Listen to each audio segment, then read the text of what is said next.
خنده بکنیم که تو کله بکنیم. خنده بکنیم تو کله کنه. باده ها شیرین. چه باحال. به سلامتی. جان ساقی امره. منم آدمی طرفدانم. لولا نبشینم. ها زن لولا بشه اما اینجا جمع کنه. چشم. منیه. اجور. چشم. بیا.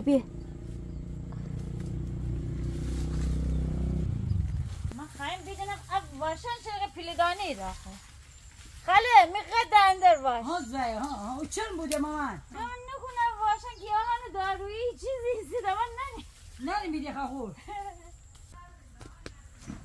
اما دارویی ده. اینجا اون طرف پیشن. منیه. بعد نوست بکنی باید اطراف. دیده نیروی کاری مفید استفاده بکنید بعدم باشه چی؟ بعد تو از اون خواهر بدر بقام بسیر خنده خیلی خوبه. سلام. حال شما خوبیسی؟ چه پیلدان ملخه؟ نه چی بود؟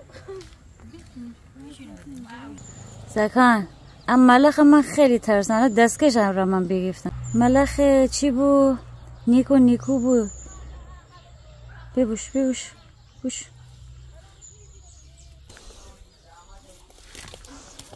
لوبیا ببرده. تازه گولم داره.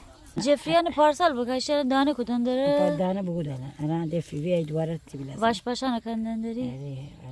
حالا چه قشنگه ای صفا کنی؟ آره تو شما وای که خیلی او طرف صفا کنه. شاخلش نه.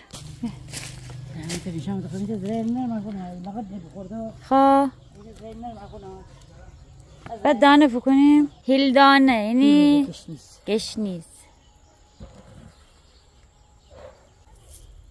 آره دو کلف سر چینی قشنگ باشه گیل جیر بجور باید